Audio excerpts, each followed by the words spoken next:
People expect to listen to be more than listen é um dos resultados da minha pesquisa de mestrado, a qual envolve uma reflexão sobre o processo de composição de duas peças do período aleatório indeterminado do compositor americano John Cage. As peças são Music of Chains, de 1951, e Concerto para Piano e Orquestra, de 1957. Em diálogo com as peças estudadas de Cage, desenvolvi e analisei 3 composições, procurando demonstrar a relação estabelecida com os processos composicionais de Cage. Em People Expect Listen to be More Than Listen, o principal ponto do diálogo dessa peça com a obra de Cage é a valorização do silêncio adotada pelo compositor após 1951. Nos anos de 1938 a 1942, Cage atingiu um auge em sua carreira como compositor. Nesse período, ele trabalhava sobretudo com peças para percussão. Estava em busca de novos sons e se interessava por ruídos e por novas formas de criar sons.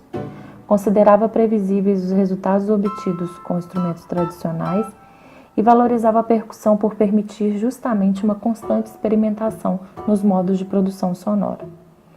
Em 1942, Cage passa a ter contato com a música e a filosofia oriental. Esse contato faz com que vire sua atenção para aspectos musicais não explorados no Ocidente. Um deles seria a forma como o silêncio é compreendido na cultura oriental. Progressivamente, Cage passa a valorizar o silêncio como parte essencial de sua música. A partir de 1948, o silêncio passa a fazer parte de seus pensamentos e de seus textos. Cage menciona o som e o silêncio como igualmente importantes para a música. Cage rompe barreiras e passa a experimentar novas formas de compor. Mostra-se cada vez mais interessado na natureza do silêncio e como usá-lo composicionalmente.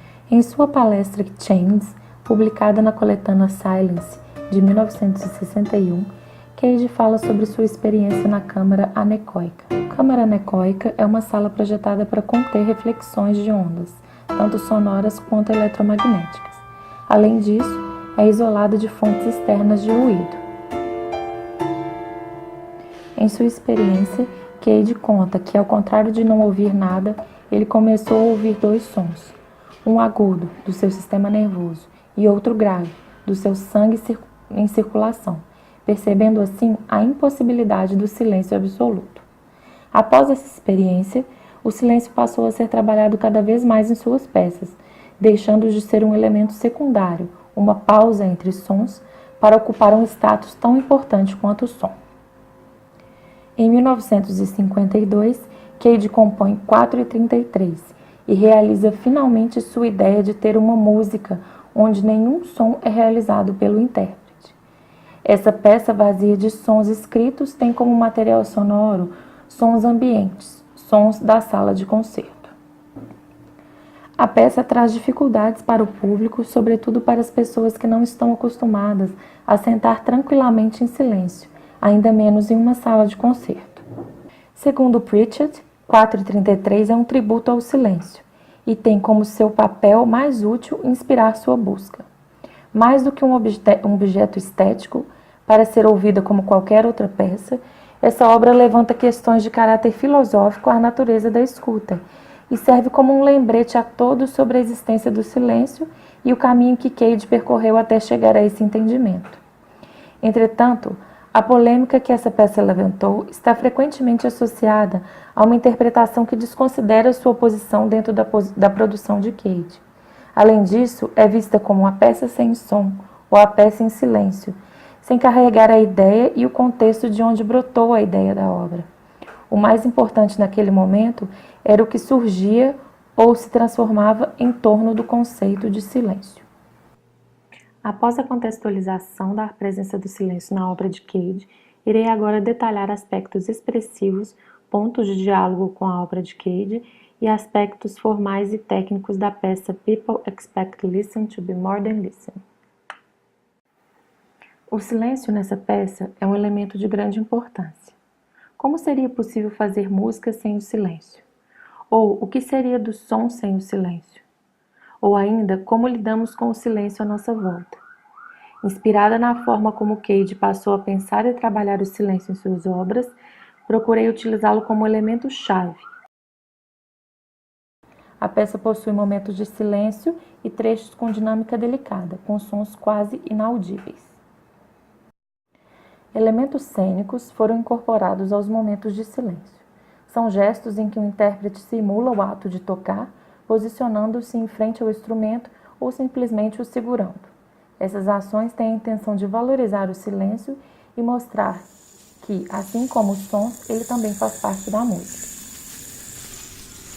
Algumas vezes, o intérprete gesticula, toca sem produzir som, trazendo à tona a imagem que o silêncio pode ser tocado, mesmo que de forma fantasiosa em nossa imaginação.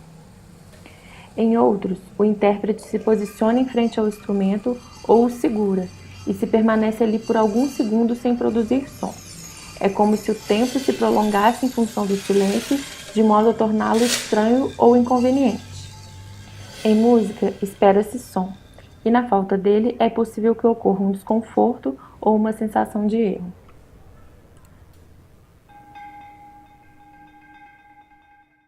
A peça possui trechos onde a relação entre a parte instrumental e a parte eletroacústica acontece de forma mais livre.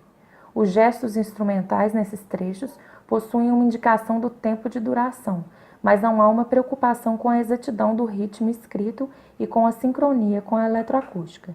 Nesses trechos também há o uso de indeterminação, momentos com caixas em que são definidas notas, dinâmicas e padrões rítmicos, mas o intérprete pode recombinar esses elementos da maneira que quiser.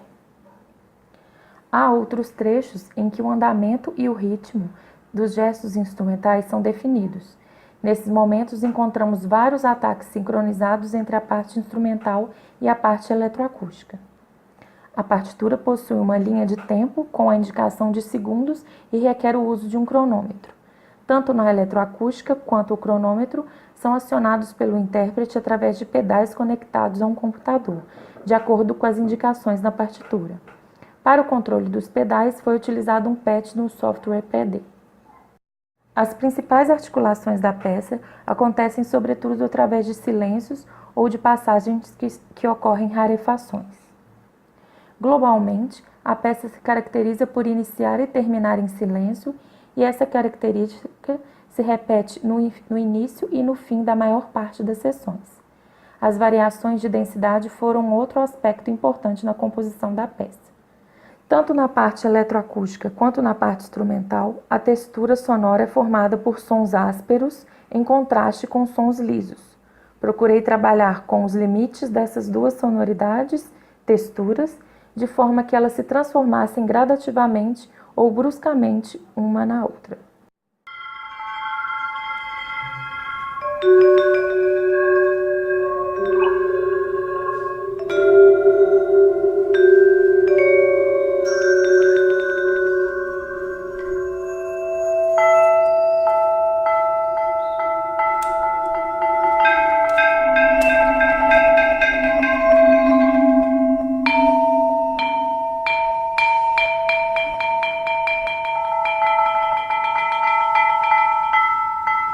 Nesse trecho da segunda seção da peça, podemos observar sons lisos, tanto na eletroacústica quanto nos instrumentos.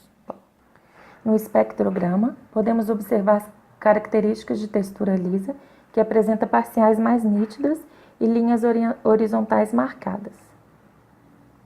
Em um outro trecho, na quarta seção, observamos uma textura predominantemente áspera, resultante dos elementos ásperos utilizados tanto na eletroacústica quanto nos instrumentos. O espectro desse trecho é ruidoso, apresentando uma área cinzenta homogênea.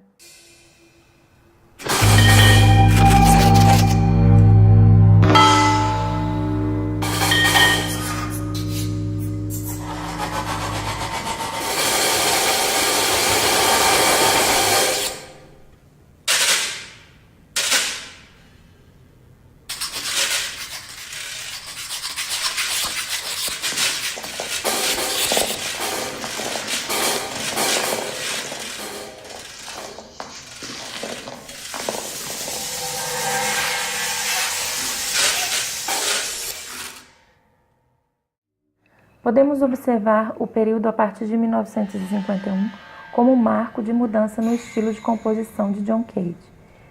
É a partir desse momento que Cage se aproxima do Zen budismo, desenvolve a composição através do acaso e a música indeterminada, e introduz na sua vida e na sua forma de compor dois elementos que mudariam suas obras até o fim de sua carreira, o acaso e o silêncio, e isso transformaria profundamente suas peças.